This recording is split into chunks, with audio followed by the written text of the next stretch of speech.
recently saw news that an Ohio legislator had introduced a bill that would require insurance companies to cover the cost of reimplanting ectopic pregnancies into the uterus rather than the normal course of action, which is to remove the egg immediately.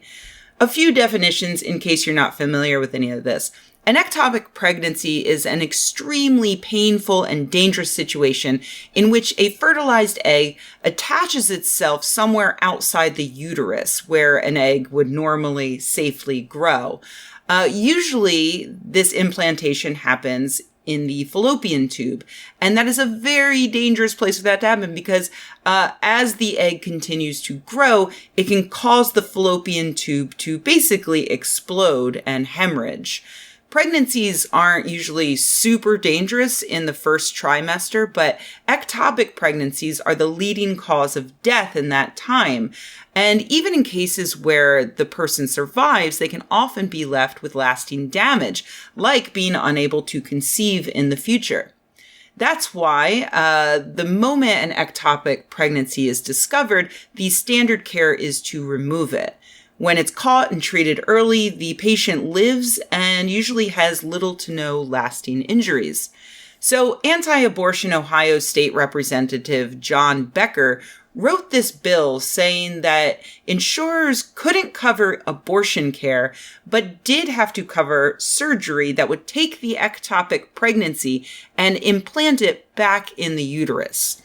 When I read about all of this month, I thought this might be a glitch in the matrix because I distinctly remember reading about it ages ago.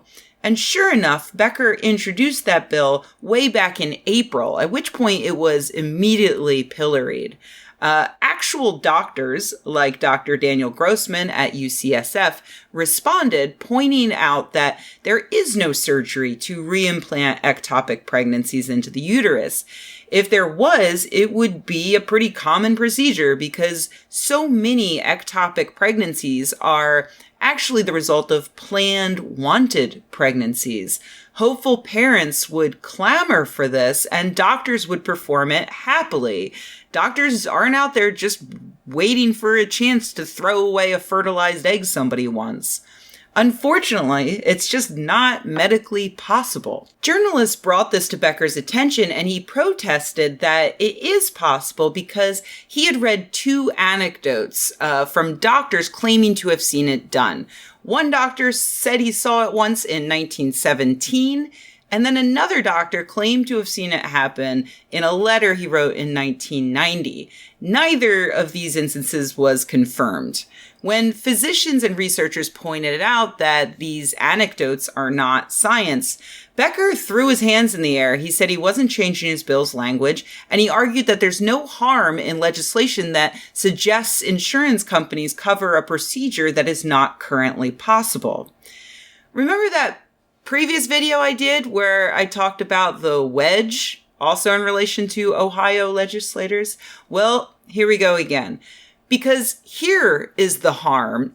Last month, Ohio Republicans introduced another bill saying that if a doctor does not try to reimplant an ectopic pregnancy into the uterus before removing it from the dying woman, they can be put in prison for, and I quote, abortion murder.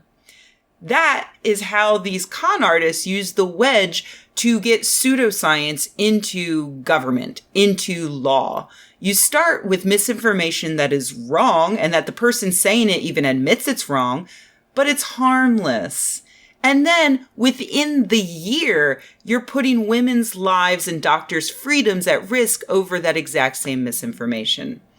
And when journalists went back to Becker to get his thoughts, he said he just didn't really research it before throwing it into the bill. Oopsie. It's fucking disgusting. If you are watching this right now and you are in Ohio, it is your moral duty to vote these people out. They are going to kill women, and they will not stop until they're out of power. John Becker's term ends in 2020. So does Candace R. Keller, the piece of shit who introduced that second bill, banning abortion and threatening to imprison doctors if they don't perform an imaginary procedure. Please do not let them continue this.